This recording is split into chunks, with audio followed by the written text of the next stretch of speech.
In Silksong, there are a lot of tools that have a bad reputation. Some are simply because they get overshadowed by their more useful counterparts. Sadly, it gets worse with the yellow tools. Since most of the yellow tools don't change the gameplay in a meaningful way, the majority of them get sidelined for the few that do. But there is one that doesn't fit that rule. The Barb Bracelet increases the needle damage by 25% for the downside of doubling the damage you take. In a game filled with hazards and enemies that already deal massive damage, it's hard to see the benefit. After all, the math isn't exactly in our favor. But as I've done more and more deathless runs, I knew that one day I would have to use the Barb Bracelet. It would be by far the hardest challenge I've done, but not impossible. In today's run, I'll be starting off with the Beast Crest and the Barb Bracelet. Before we start the challenge, I would really appreciate if you could subscribe.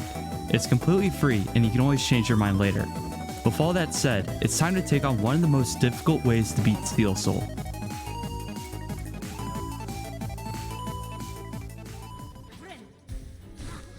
Normally, Act 1 serves as the warm-up for these challenge runs. But after Moss Mother, just about every section poses a threat to us. The main benefit of Barb Bracelet isn't useful until we get the upgrade after Widow. We still have to deal with every section before that with no upgrades. And since we'll be taking double damage, we practically have to do some of these fights hitless. Belbeast is the first problematic boss. We have to be on our toes the entire fight since we lose in just 2 hits. Generally, just taking 1 hit puts us in a really bad position. Remember, we'll be playing on the Beast Crest the entire time, so we'll need to hit at least 3 times in our first heal, and get another heal, and hit at least 1 more time. All of this while not taking any damage. That might be simple to pull off in Belbeast, but it's too inconsistent for late game bosses. But for now, let's just focus on Belbeast. Beast, have a bit of mercy on me tonight, Belbeast. I would like to not lose.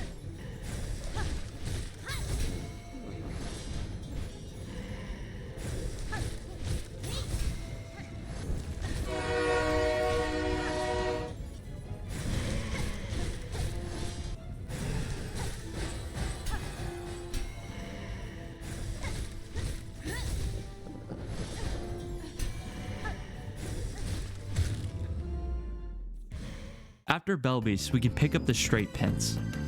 The straight pins are much faster and safer to use. Its damage output can't match the Silk Spear, but we'll pick something up to address that later.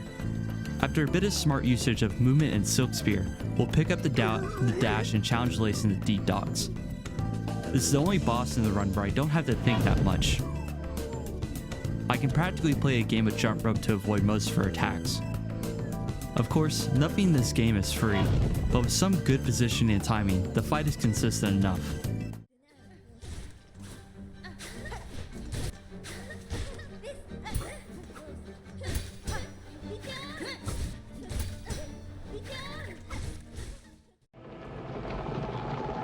Long live the king.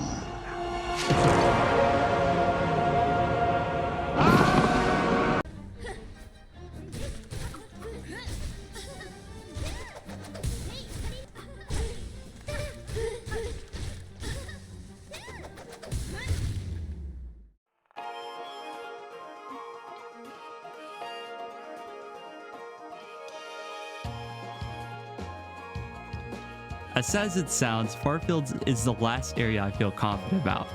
Each area after here has at least one thing that is absolutely terrifying, and we're not even halfway through Act 1 yet. But that's a problem for future me. I'm too busy collecting spell shines to learn that my actions have consequences. Then your actions have consequences! I get the second movement upgrade, the Drifter's Cloak. The next boss we have to face is the 4th Chorus. The 4th Chorus is very slow, but still dangerous. If one attack lands and we get pushed into lava, it's an instant death sentence. So, how do we stop 4th Chorus from destroying us? Simple, just don't let him play the game. By preemptively using the Beast Crest bind, we can temporarily buff our attack speed and damage. This damage buff also stacks with the bracelet, which just edges out enough damage to almost stun like 4th Chorus. This strategy is risky to do, but 4th Chorus is slow enough to pull it off. Before we travel to Greymore, I make sure to pick up my first Mass Shard. Greymore has a few skill checks that we need to do. The bird arena is usually annoying, but now it's annoying and dangerous. Some of these birds definitely have fake... Why did I write this? Some of these birds definitely have fake flying license, because what the fuck are these flight paths? At least the bird gauntlet doesn't have too many waves, unlike some other sections.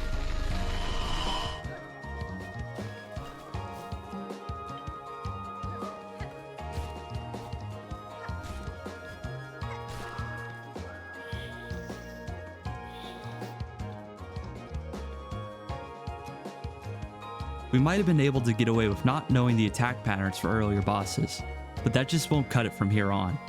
The hardest part about the Morwing fight is positioning. Morwing will deal 4 contact damage, so I need to be at full health at all times, otherwise Morwing can just kill me with a single touch. Staying too close to Morwing at the wrong time is a fast ticket back to Moss Grove. And remember what I said earlier about being smart with the Silk Spear? Yeah, for Morwing specifically, just ignore that. Morwing is extremely scary up close, but he struggles a lot more if we zone him out. The high damage from Silk Spear really helps to finish this fight as fast as possible.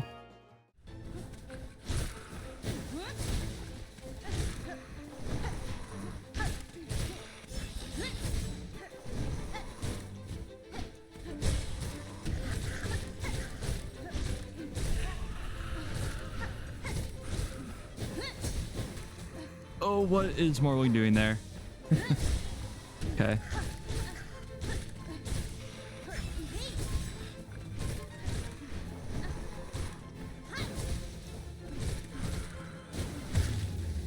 Nice.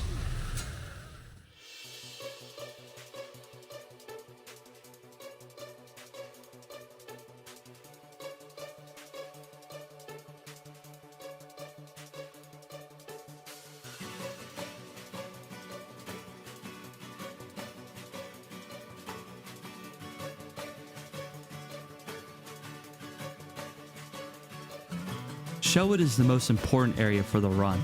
It contains a lot of tools and items we need to complete our build. The first of which is the long pins. In the request for the run, I was asked to use whatever I wanted for one of the slots, and I decided on the long pins. You might be asking why I decided on long pins instead of other tools that do more damage. And the simple answer to that is that the long pins can pierce your boss attacks. Certain bosses can be really hard to hit sometimes, but with the long pins, I can get some free damage off. To make the pins even better, I'll also be using the Paula Pouch to add extra damage. To get the Paula Pouch, I'll have to travel across Shellwood to collect 6 Paula parts. But in order to do that, I need to get the clean grip, and, well, that isn't the easiest to do. Okay, I can't really ignore the issue much longer. The Beast Crest Pogo is complete dog shit. The most consistent way I found to use the Pogo is to try and line up horizontally with your target. But some rooms are simply not designed around the Beast Crest, being way too congested to pull off the janky Pogo. And this is very noticeable in Shellwood. Taking damage even once can put our run at risk because we still need to get the second Mass Shard and do a boss skip, all of which can be tricky to perform with the Beast Crest. But at least it's not borderline impossible, unlike some other sections. Anyways, after a bit of a scare, we perform the skip and collect the clean grip. With the clean grip, we can finally get the Paula Pouch. We now have everything I want before taking on Widow. This fight can be a complete nightmare sometimes. It doesn't help that the room has very low visibility near the ceiling, and Widow loves to spam bells. Sometimes it feels next to impossible not to get hit. And with certain attacks being able to deal a nice chunky 4 damage, this fight can turn into a ticking time bomb. Luckily, not every move Widow does is 4 damage. With some game knowledge, we can time our bind in safe spots during Widow's attacks, giving us enough time to heal back up to full.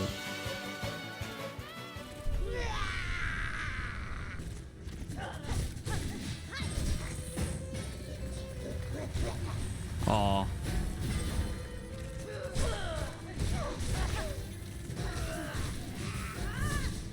Ooh, that could have hit me.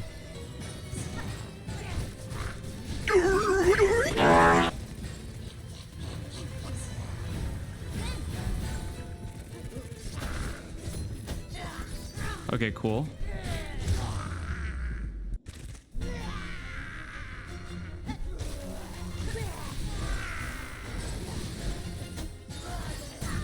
Oh, what in the world? I got too close to her there.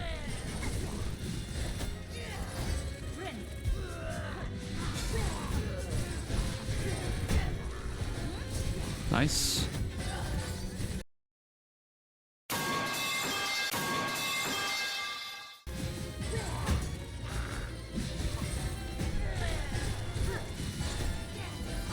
There we go.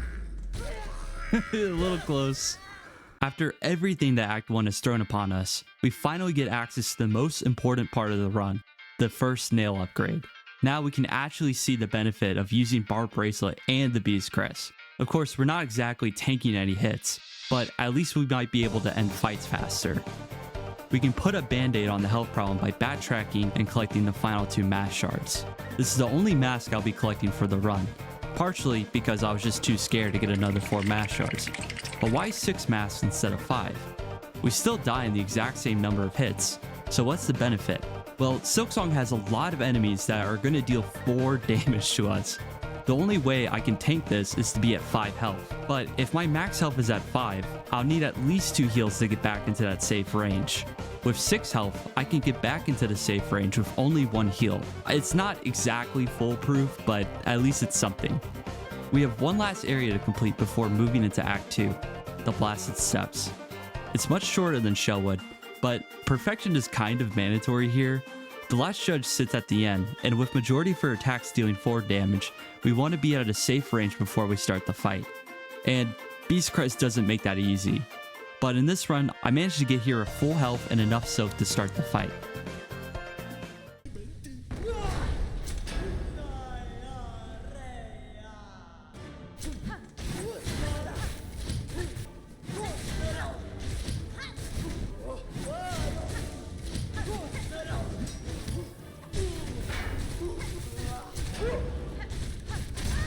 That hits. That's great.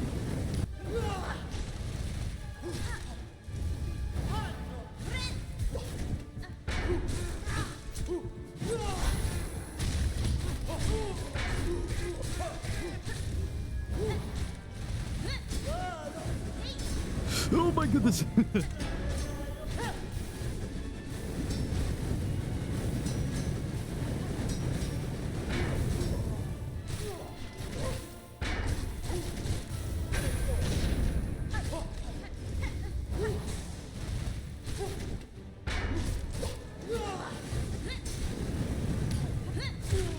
Let's go.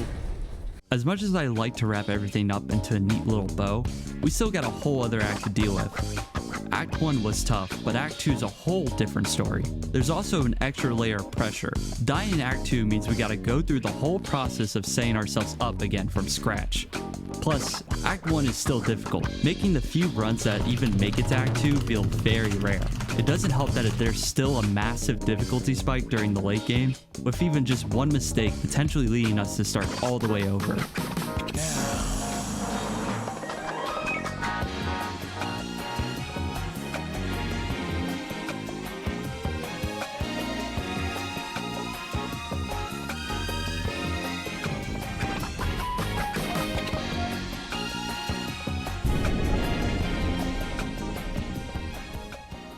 The first Act 2 hurdle are the Cogwork dancers.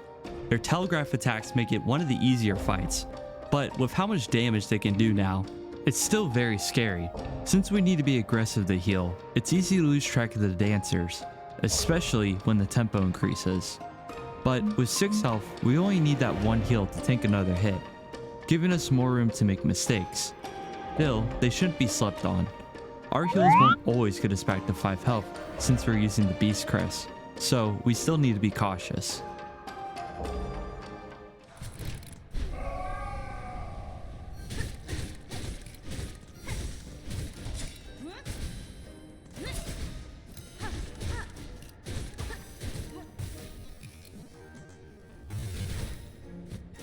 I tried to... See, dash attack is just so bad on Beast Crest. Like, if I didn't dash attack... Okay. This is exactly why we have 6 masks, so that way we can get up back to 5.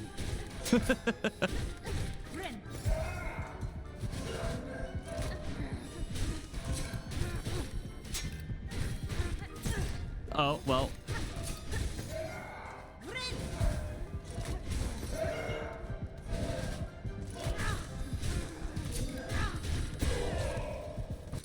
I'm really happy I had 6 masks here. I don't even care. I'm just gonna hit what's in front of me. I just ran into that like a dummy.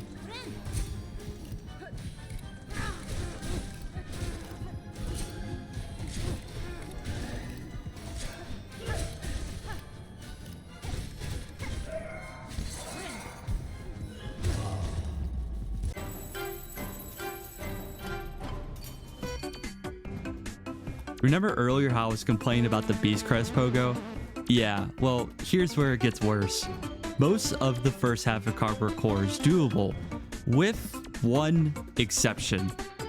With every other crest, this jump isn't that bad, but with Beast Crest, it feels next to impossible. And the shortcut back to the bench is after the jump. So if we fail the jump, which is very likely, we have to take the long and unsafe way back to heal up. The worst part is that this is completely mandatory because I was requested to use the claw mirror, an item accessible in the next area, which is again after the jump. So how am I supposed to use the Beast Crest to complete this ridiculously hard jump?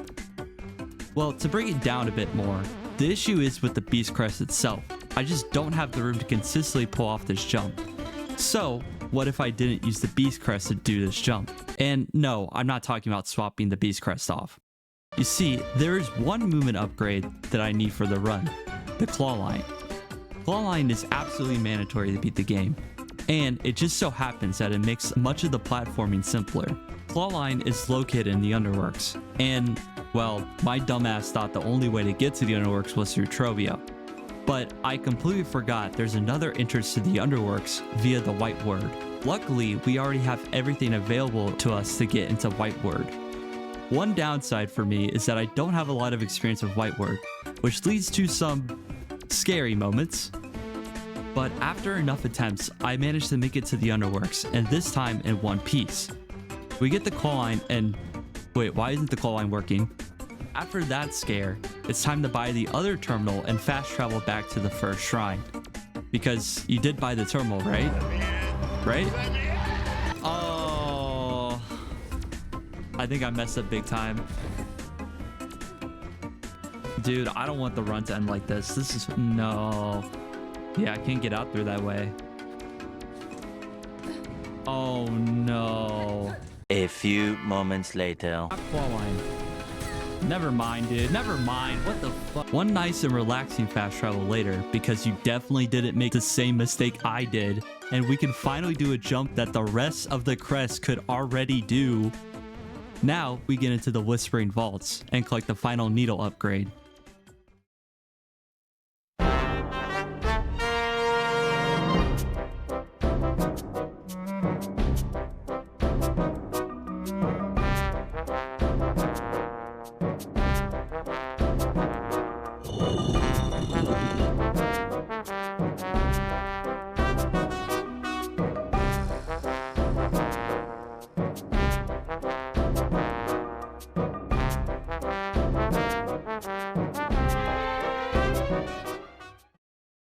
With everything set up, it's finally time to take on Trobbio.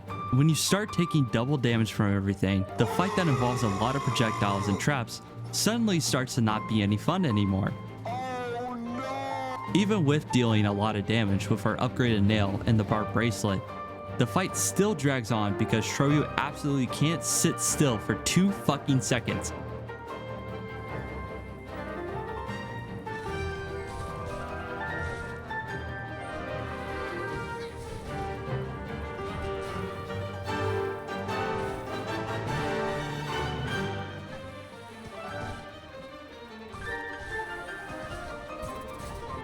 I'm in danger.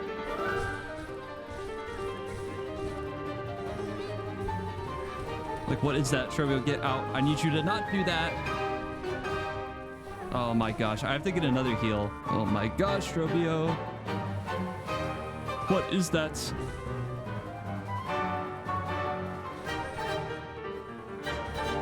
What is that bounce? Oh my god. Did you see that bounce? I've never seen that before.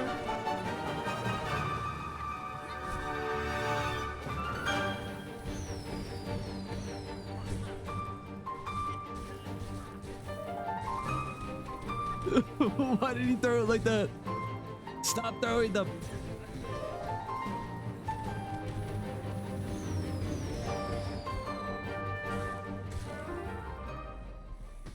Oh my god, I need like a second to catch my breath real quick. That was insane. We get the final tool for the run, the claw mirror. The claw mirror deals damage around you whenever you bind. Since the health pools are much bigger now, I'll be swapping the Paula pouch for the claw mirror to deal more damage. Or, you know, that's the idea at least. In hindsight, it's kind of hard to get near an enemy because we take double damage. Now all that's left to do is gain the 3 melodies before the final bosses. The first melody is easy enough to get, as we already cleared the underworks to get it. The second melody is in the second half of Cogwork Core. I'm actually more scared of the enemies because a lot of these Cogwork bums can deal 4 damage for some reason. Okay, yeah, I'm like tilting more, you know, whatever. Anyways, the claw line makes the platforming more bearable, and with enough patience, I get the second melody. That's 2/3 done. Easy, right? Wrong! The last melody is in the high halls, the area with the hardest gauntlet in the game.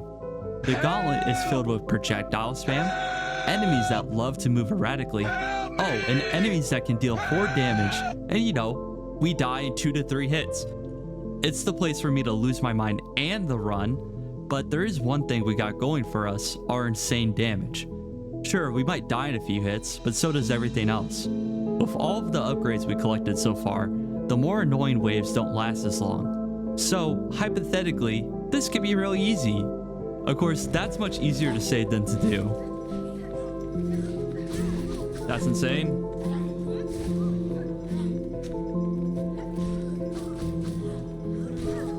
Alright. The really hard part about this first wave is just the 3 enemies. Once one of them goes down, it's not too bad.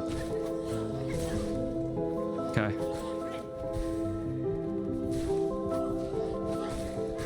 Alright, that's fine. As long as we're at 5 health, it's fine. I like don't really care. Okay.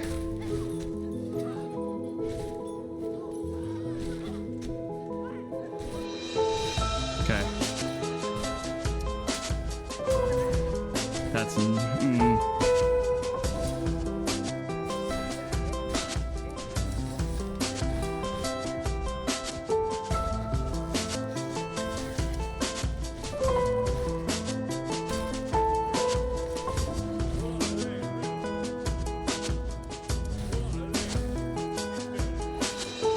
What is this? What?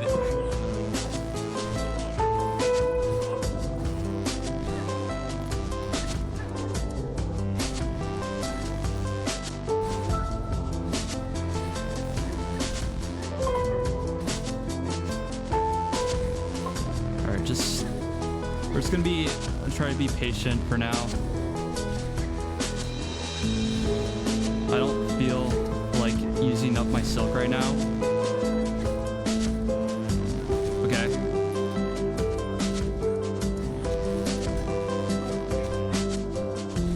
Alright.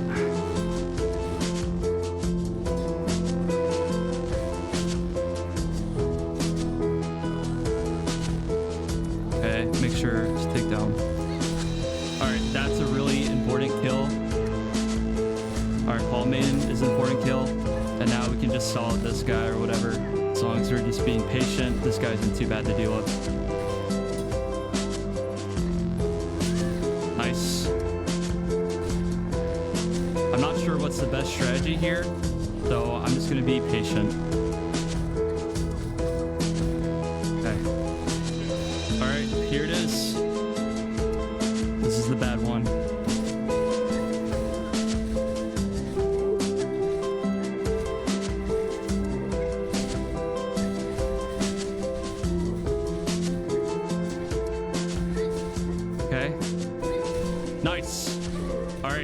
Makes it much easier.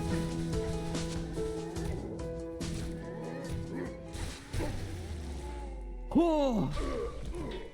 Okay.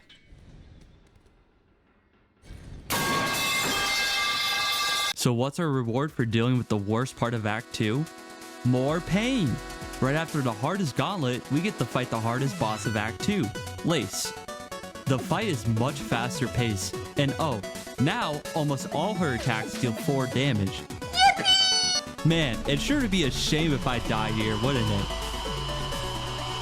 This fight all comes down to my spacing and timing. Lace is fast, but her attacks have a consistent rhythm to them. By giving myself enough room, I can time my attacks to punish her. And our damage output is massive, so even just getting an extra hit makes a big difference.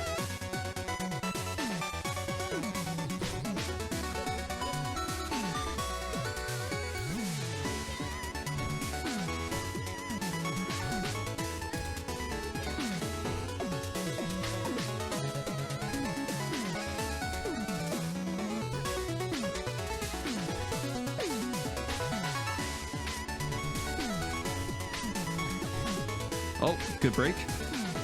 That's insane. All right, we just need 1 hit. Okay. That's insane, Lace.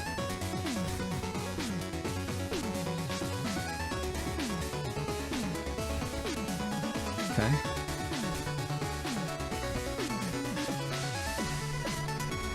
All right, we're at 5 health. That's what matters.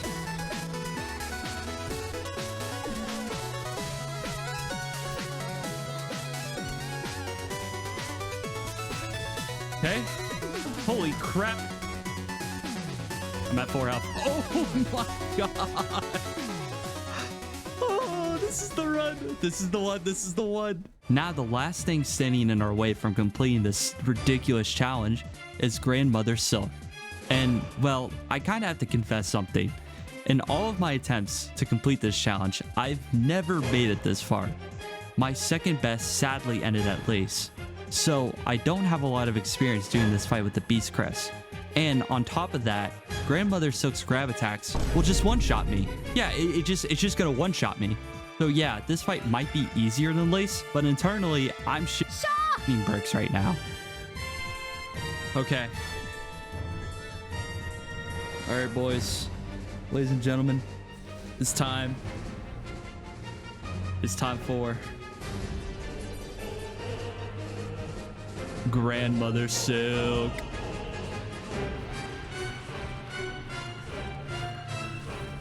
If that hits me, I'm dead. There's nothing I can do about that. I don't know how that didn't hit me. I'll just take it. I don't feel comfortable using Silk Spear at all here. Okay. All right, just focus, just focus. Just freaking focus. Okay.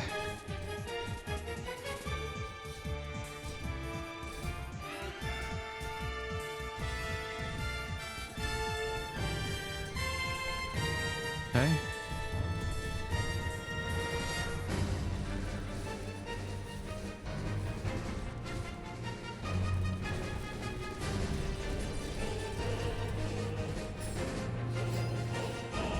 Okay, good jump.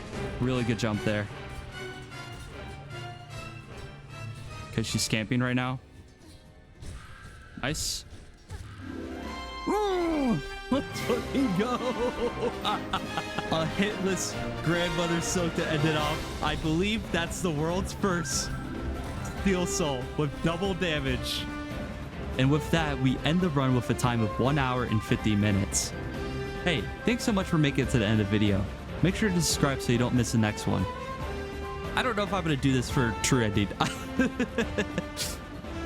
I might be a bit of a masochist, but I don't know if I'm that masochistic. You know what I'm saying?